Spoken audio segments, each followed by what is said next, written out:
Oh, good morning. I hope everyone's having a beautiful and blessed morning. Last week, we're going through the symptoms of fear of poverty, and we were talking about the fear of poverty, and we're talking about the 6 basic fears. And today we are going to be talking about the fear of criticism, and probably, if I have enough time, the fear of ill health as well, but we will see. So last week we were talking about the fear of poverty, and we were going into detail about what it was and what it does, and the things that are the symptoms of the fear of poverty. We talked about indecision, doubt, worry, overcaution, procrastination, and so forth, and how money ends up being a serious root cause for most people to lack in a lot of things. And today we're going to be talking about the fear of criticism. So he starts off in this, and he says, just how man originally came by this fear of criticism, no one can state definitely, but one thing is certain, he has it in a highly developed form.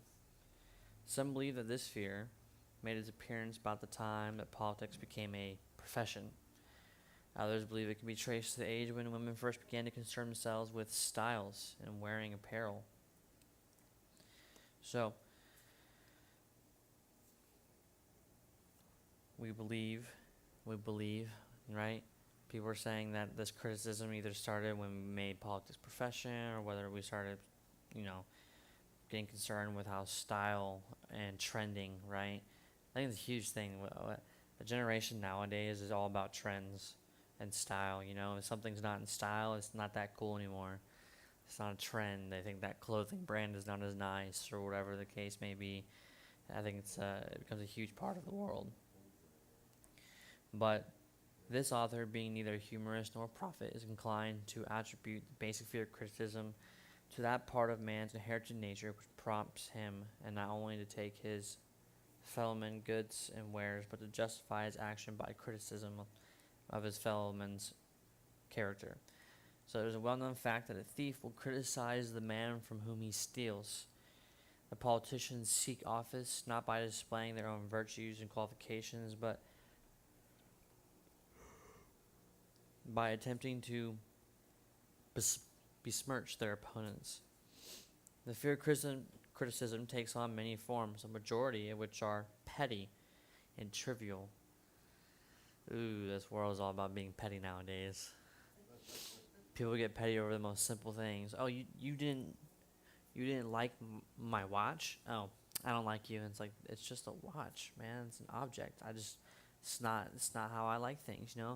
Other people that get so trivially bitter or petty about over small things. Sometimes it's excessive. Relationships have major arguments over who forgot to sweep up the one small spot in the kitchen, or something. Like, hey, didn't you sweep this? Weren't you supposed to sweep that up? Oh, my bad, I forgot. Well, you should have. And they get over arguments over something so trivial. But being criticized by things nowadays, and just taking things so trivially, and being petty over so many different things is ridiculous. Bald-headed men, for example, are bald for no other reason than their fear of criticism. Heads become bald because of the tight-fitting bands of hats, which cut off the circulation from the roots of the hair. This is what he's saying. Men wear hats not because they actually need them, but mainly because everyone is doing it. He's saying a lot of people end up wearing hats just because it becomes a trend, So it happens, right? If you ever watch in the news, or even you look at social media or anything online, when a trend starts, tons of people follow, and what happens? Tons of people watch these trends, and then tons of people do these trends, and then tons of people will style to these trends as well, right? All of a sudden there's a new clothing style and someone dresses a certain way, and everyone's like, whoa, that's cool, and they go to that.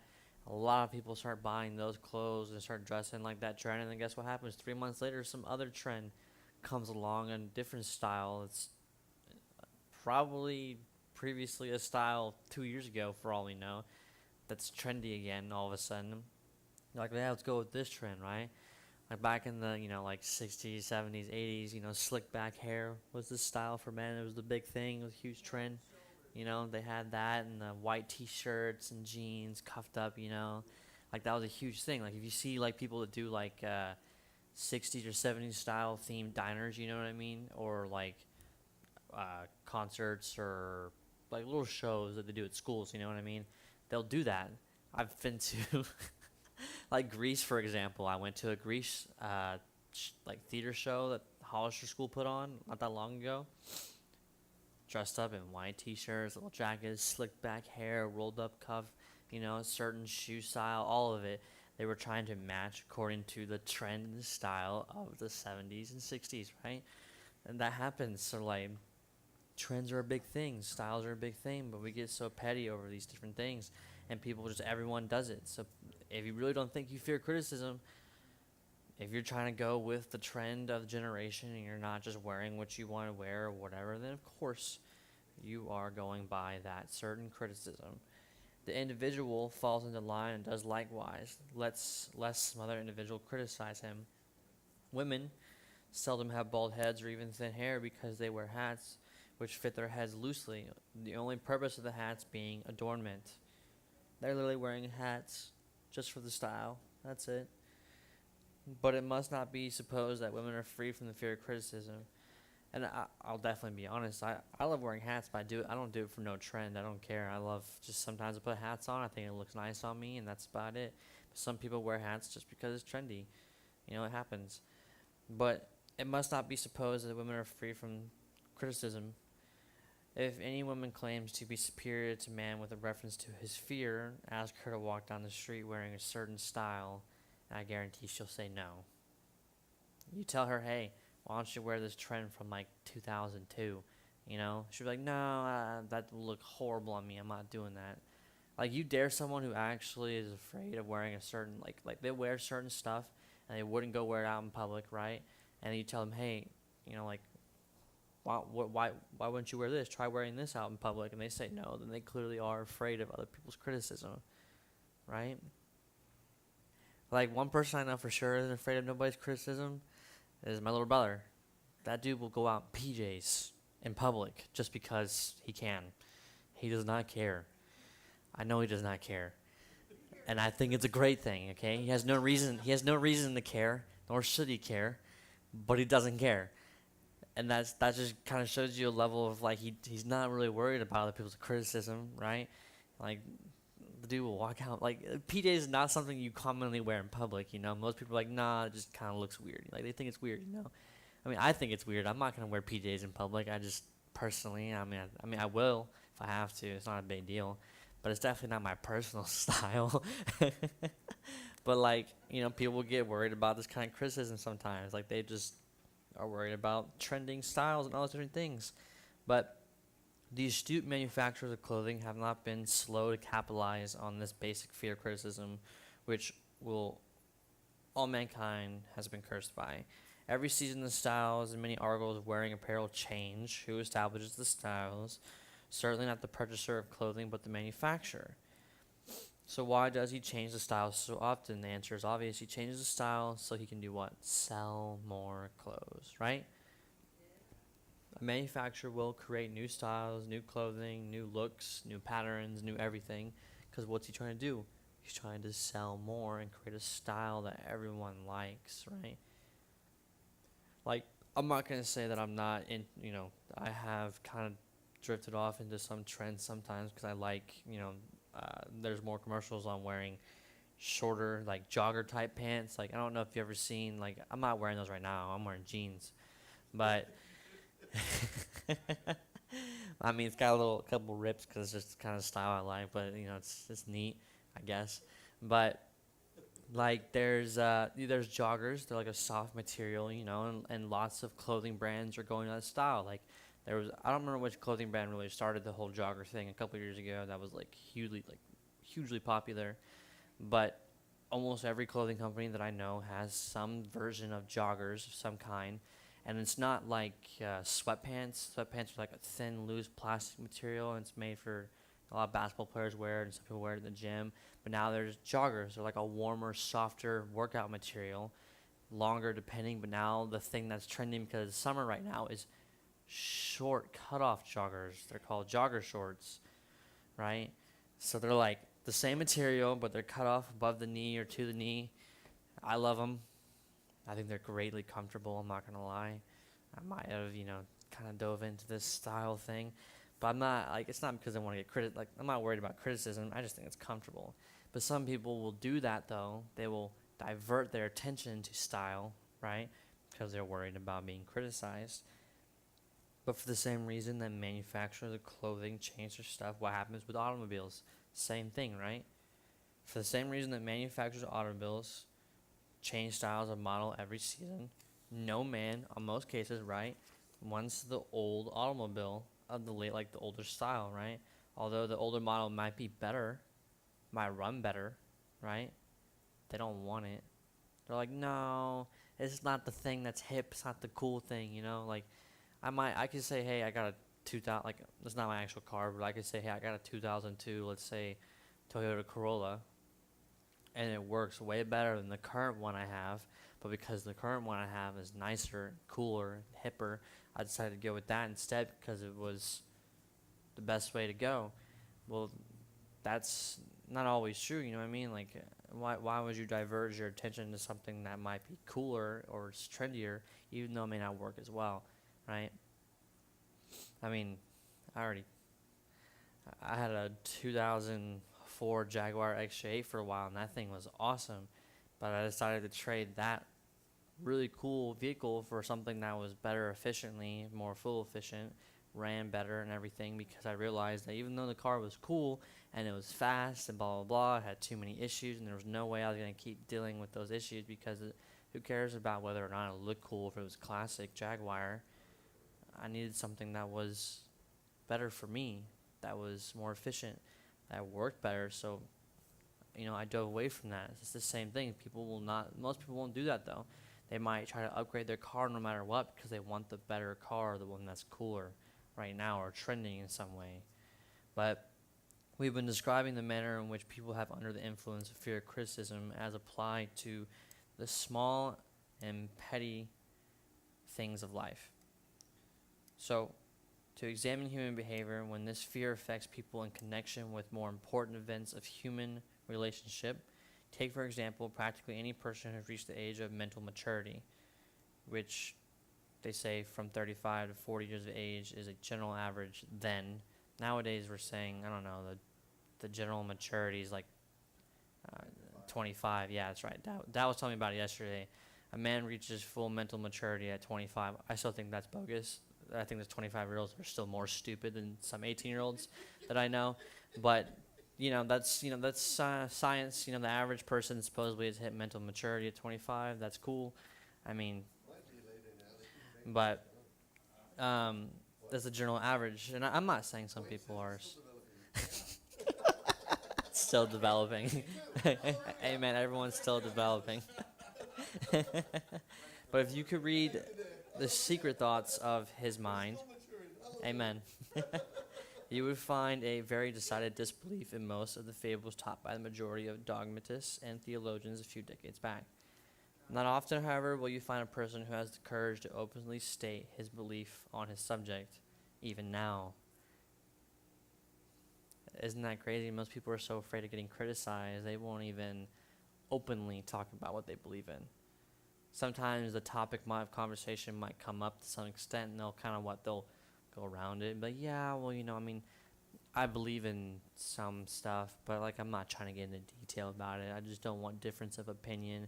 Bro, who cares about difference of opinion? I want to blatantly tell you what I believe because I'm trying to have conversation and spark your mind. Like if you want to get to know someone and build a relationship right, you can't keep things hidden back, and you can't not tell what you believe in, because sometimes, there are people that I've been friends with or known for several years, and in the past 6 months alone, I've found out more about how they really think and believe than I ever have, because they're finally, I've been more open to them about stuff. I have kind of like dug into their mind as much as I can to pick at their brains. And it's crazy to see how people really believe and how their personality, their morals, their actions, everything about them is different than what you thought. Because at first, right, in most relationships, whether you're getting a relationship with a woman or man, or if you're just building friendship in general, right, in most cases, you kind of want to get to know the person a lot. But if the person has morals that are way different than yours, and all of a sudden you can see that sparking because you've gotten closer, or other things as well, right? You tend to kind of lightly criticize them and realize maybe that this friendship or relationship is not good for you because maybe their difference of opinion is so bad that they're so firm in their difference of opinion of things that it just makes you feel horrible because they're making it sound like only their opinion matters, or that their belief in the way or whatever, it starts to be the only thing that matters. But most people aren't extremely pressed by that thing. Most people, if pressed far enough though, tell a lie rather than admit that they do not believe stories associated with the form of religion which held people in bondage prior to the age of scientific discovery and education. Most people will lie, right? You put someone in a corner, right, to finally get them to try and admit something. They will lie to you because they feel like if they don't tell you what you want to hear, that they will be criticized heavily. But you can't let criticism or other people's criticism be the thing that, subjects you, right? In 1 Samuel 16:7 it says, "But the Lord said to Samuel, do not look on his appearance or on the height of his stature, because I have rejected him. For the Lord sees not as man sees. Man looks at the outward appearance, but the Lord looks on the heart." We are so worried about how we appear to other people that we will lie for the sake of building a relationship with someone because they don't want to lose friends or family based on their belief, right? Or how they feel about things, that we're blatantly lie too. We're not just telling like little lies that are like, oh yeah, I forgot to do this, or like, hey, I just kind of don't like these things, even though that may not be true. Like if I was like, someone asked me if I liked a certain movie, and I was like, yeah, that movie's great. Do you like it? And they're like, no, I don't. And you're like, oh yeah, you're kind of right. The movie was all right. You just changed your opinion in a matter of seconds. You know how often I run into people that do that? You'll mention a certain thing that you like. Someone says they don't like it. And then you're like, you know what? You're kind of right. It's not that great. You allowed your entire, like you could have a certain dessert could be your favorite dessert. But because you're so afraid this person's going to criticize you and they say that they don't like it that much, you're like, you kind of got a point. It does have a weird taste to it sometimes. You're blatantly lying to yourself and to them just because you want their opinion to matter, or you want their criticism to matter. You are literally afraid of that person telling you off or saying that they don't like you as much because you are shying away from belief or the way you feel or the way you act or the way you are, because you want your outward appearance to be so good, right? But the way to build a relationship is for people to know who you are truly, not for what you put out, right? Not for the person you project. The person you want to project is the person that you're supposed to be, right? The person that God calls you to be is the person that you should be projecting. But what does the average person, even in this day, shy away from? Denying his belief in fables, which were the basis of most of his, values. The answer is because of the fear of criticism. Men and women have been burned at the stake for daring to express disbelief in ghosts. It is no wonder we have inherited a consciousness which makes us fear criticism. The time was not so far in the past when criticism carried severe punishments. It still does in some countries even, right? There's still some countries that if you really just don't believe in the same thing that they believe in, you're like shunned or disowned even. Like I've seen some true story movies where people, just because a family or one person in the family decides, hey, I feel like something's different and I believe in something else, especially Christians, right? How many movies have we seen, or different documentaries or stories have we seen where someone who was a different culture or ethnicity, right, who believed in a different religion, felt like they found Jesus and was like, hey, they tell their family, and then their family like kicks them out completely, tells them you're no longer part of this family because you don't believe in what we believe. So no wonder why so many people are so scared of being open and being honest, because we have stories like that where when the moment you change belief, even there, I mean, this, I'm not denying that Christians haven't done this either. There are Christians as well who someone in their family decides, hey, I don't believe in Christianity, I believe in something else, and then we shun them. We don't love on them, right? We don't try to show them why we believe in it. We don't try to show them that Jesus is real. We just be like, oh, you believe in something else? Oh, good for you. We don't want to see you. Like, we don't want you around. We don't encourage you being here anymore because you're different. So we're not shying away. Christians have done it as well. I'm not saying we haven't. But in a world perspective type thing, everyone's done it. Every religion has done it in some way, shape, or form, that someone else, because they changed the way they believe, has been shunned out of their family or kicked out of their friends group or whatever the case may be, which is why so many Christians and people in general get so worried about being open about how they believe in things or how they do things, because we're so afraid of the fear of criticism. The fear of criticism robs man of his initiative, destroys his power of imagination, limits his individuality, takes away his self-reliance, and does damage in hundreds of ways. Parents often do their children irreparable injury by criticizing them. The mother of he tells a story. Says the mother of one of his boyhood friends used to punish him with a switch almost daily, always completing the job with the statement that you'll land in a penitentiary before you are 20. So Napoleon is saying one of his friends, right? The mom would beat him every single day and told him that you're going to end up in a penitentiary with how you act before you are 20. He was sent to a reformatory at the age of 17. She confessed it. Beat him to the point that he literally was put in a reformatory eventually before he was 20. It happened.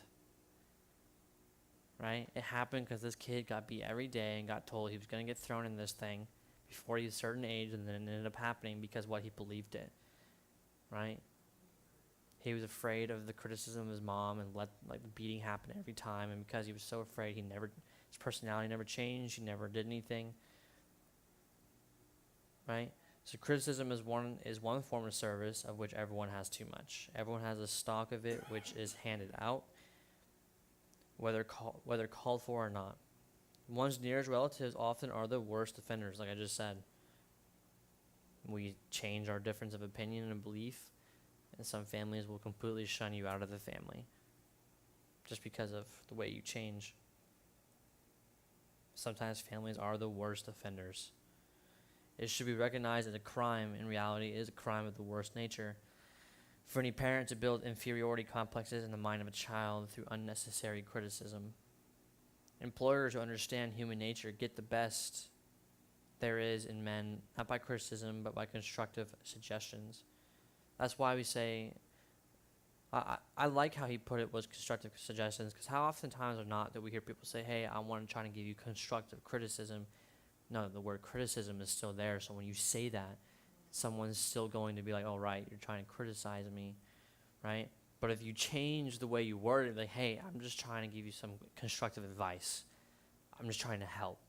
I'm trying to give you a better idea or suggestion on how to do it, right? More oftentimes than not, people are more open to listen to what you have to say because you're not telling them that you're giving them criticism. You're helping them by giving them some advice or an idea of what they could do better, right? So people that understand that will understand that it's a constructive suggestion, is how he puts it. Parents may accomplish the same results with their children. Criticism will plant fear in the human heart or resentment, but it will not build love or affection. Some of the most common symptoms of fear of criticism, which we're going to state in a moment, are very universal. This fear is as universal as the fear of poverty. Excuse me, I'm hiccuping. and its effects are just as fatal to the personal achievement, mainly because this fear destroys initiative and discourages the use of imagination.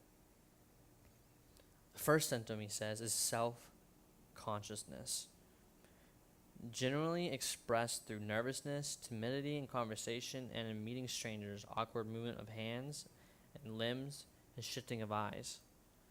People who end up becoming self-conscious, right, and overly annoyed by stuff even sometimes will tend to fidget, right? They'll sit there and they'll, like, I know for a fact there are times that I'm not going to lie, because there are times that I've had conversations uncomfortable, so I will, if I have something at hand, I'll just kind of pop my knuckle or whatever, or fidget it or whatever.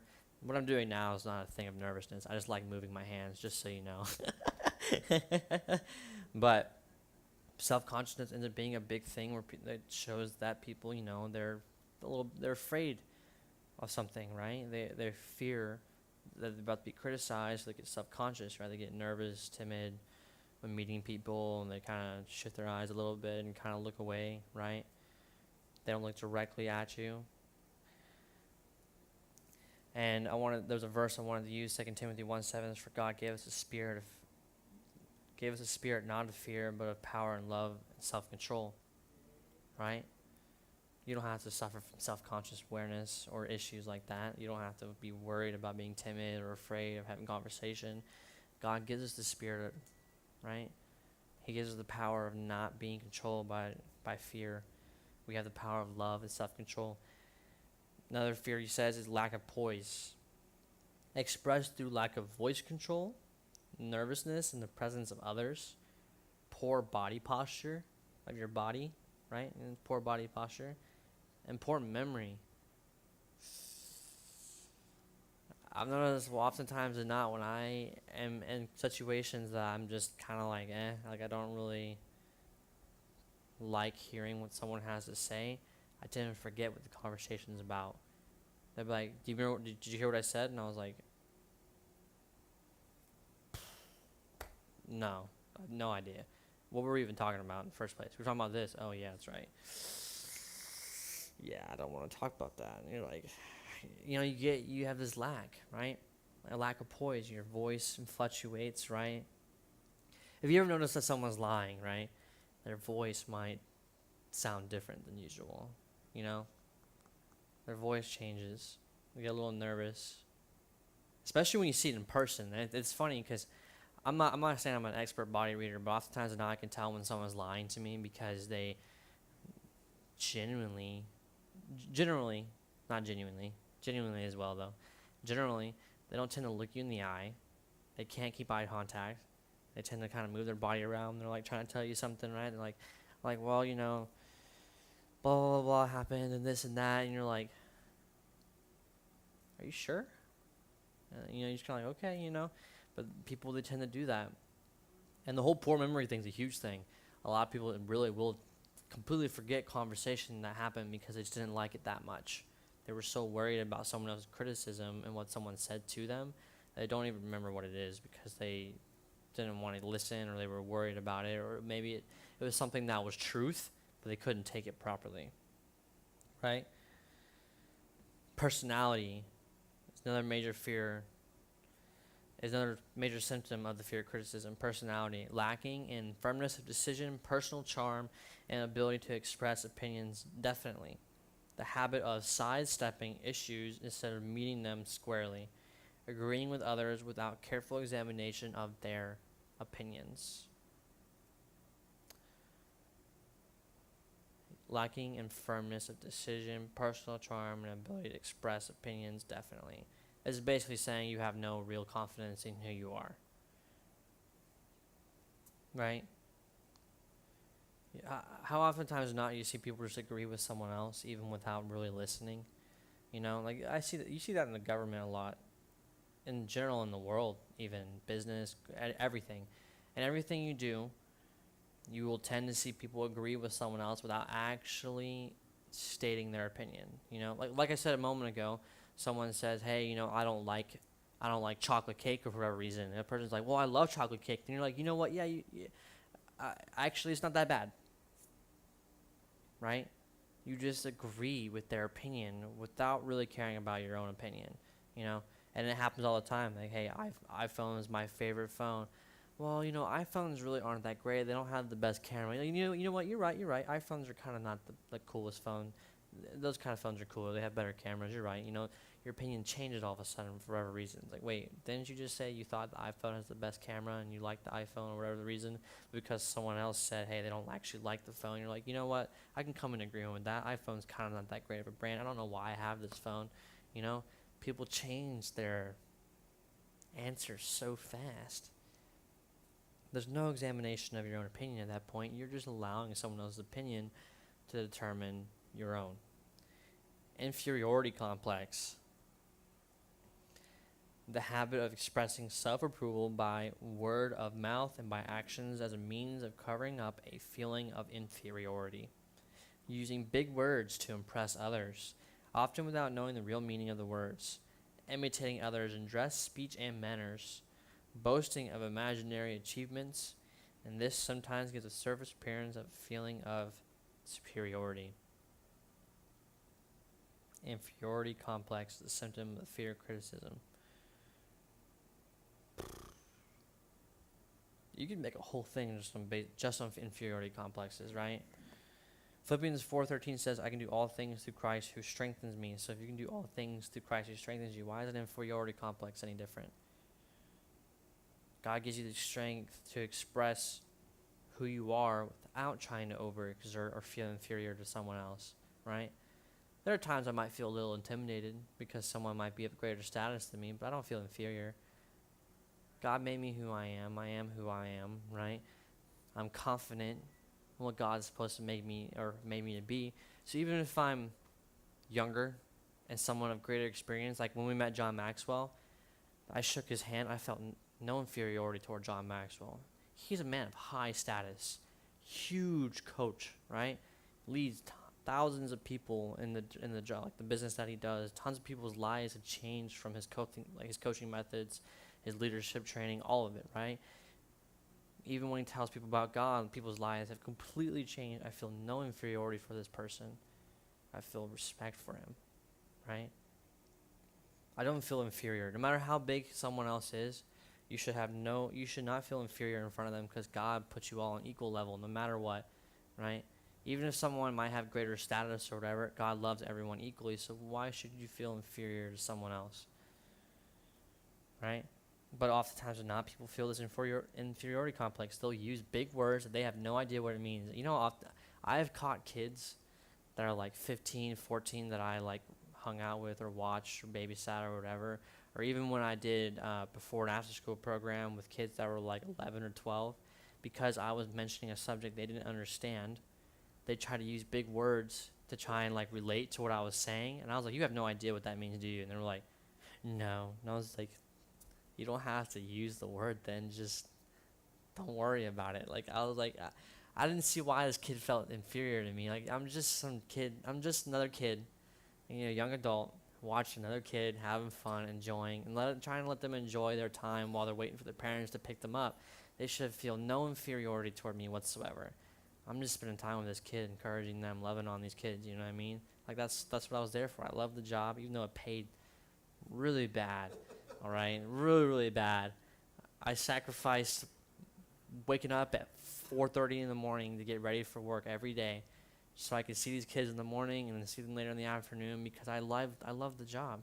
I was like, I'm making some kind of difference to these kids, but it was funny to see this kid try to use big words they had no idea about because he was like, well, I just didn't want to be left out of the conversation because I just didn't really understand. I felt like I just didn't blah, blah, blah. And I was like, I literally told him, the only reason why I remember this now is because I was just kind of like relaying something.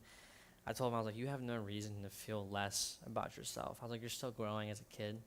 I was like, we're adults, and there's nothing wrong with us being adults, and you're still a child. You don't have to worry about big words and big sentences and trying to make yourself feel brighter or smarter than someone who's way older than you.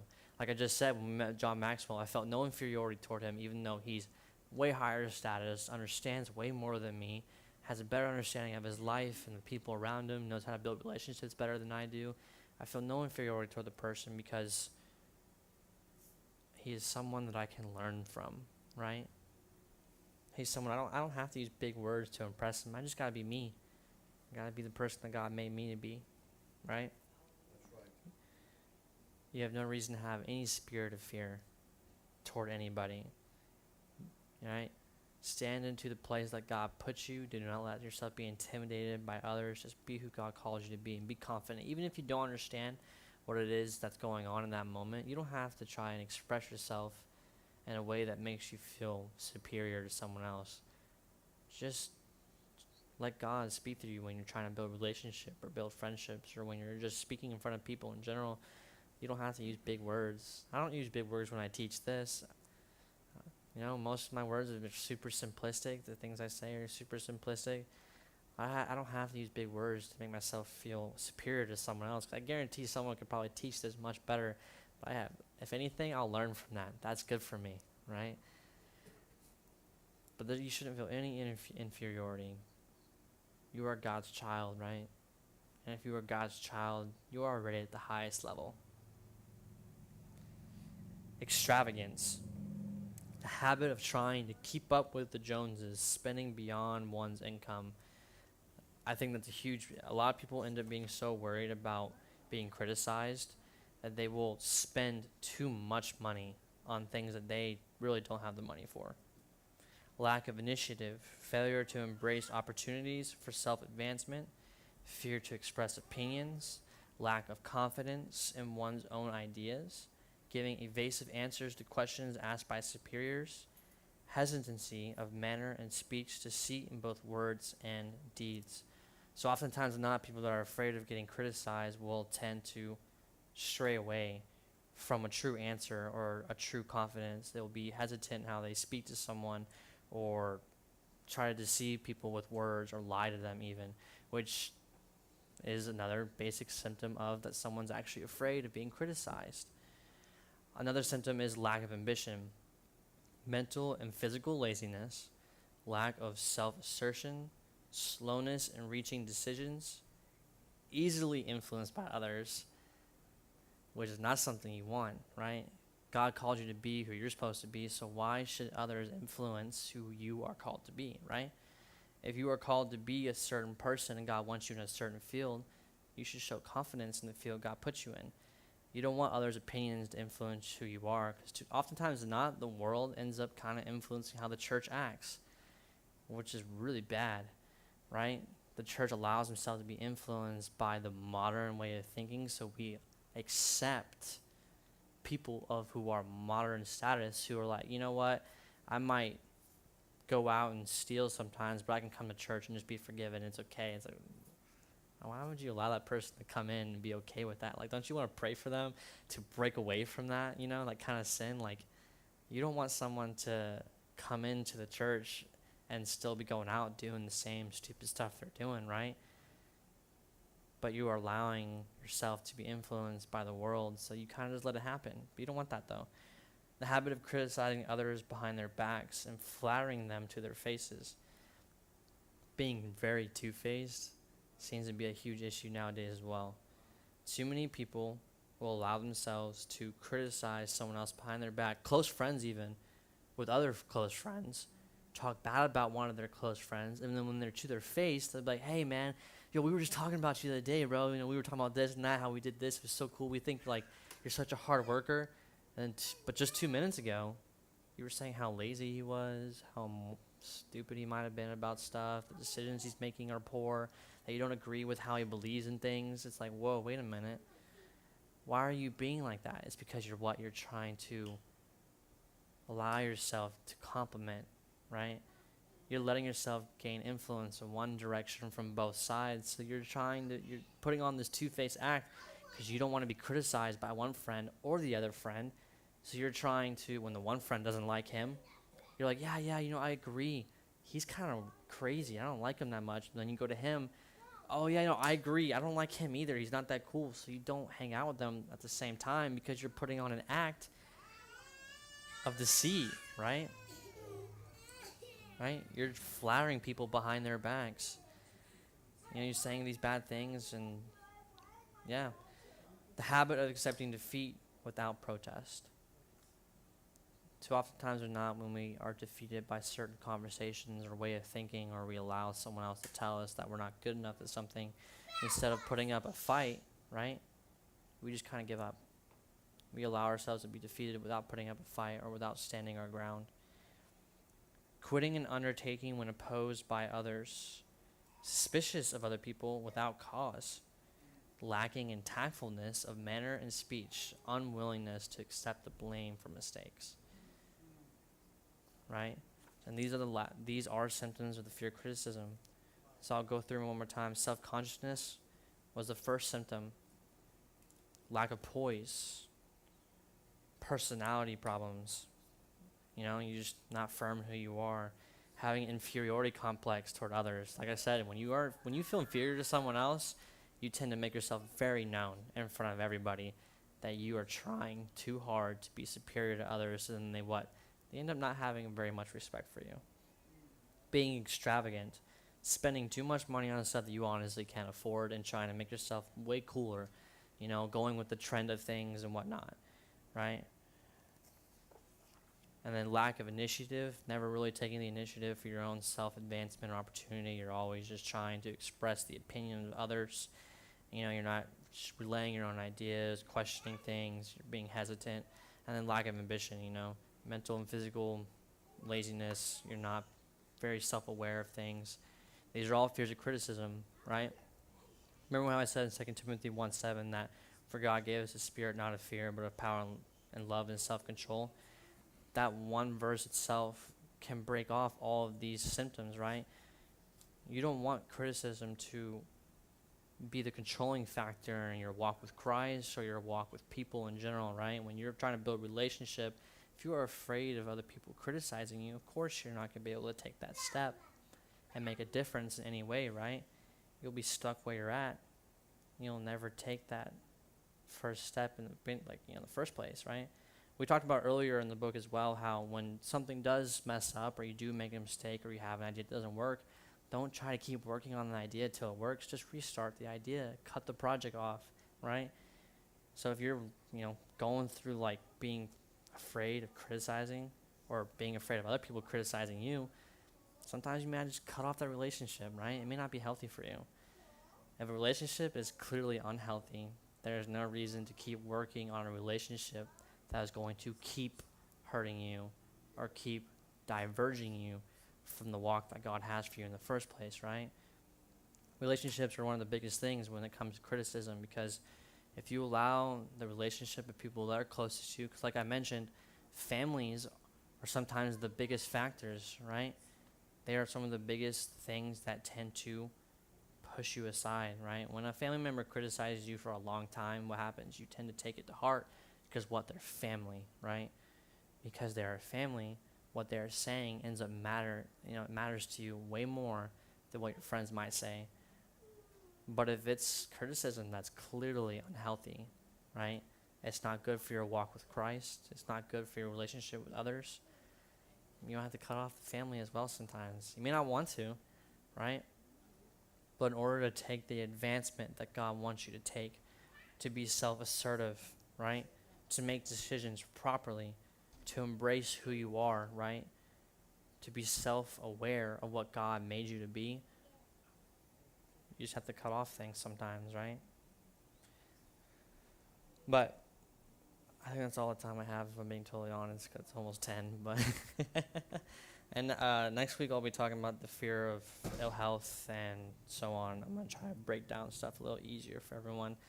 But yeah, so I'm going to go ahead and pray. Thank you, God, for everyone that's watching, for everyone that's here, Lord. I pray that as we're getting closer and closer to the end of this book and these lessons, that as we were talking about this fear of criticism, God, I pray that you break off all forms of self-awareness that has to do with feeling like that we are less than what we are made to be, that we don't take the criticism of others heavily, that we displace certain things, that we cut off relationships that are unhealthy and not whole for us, Lord.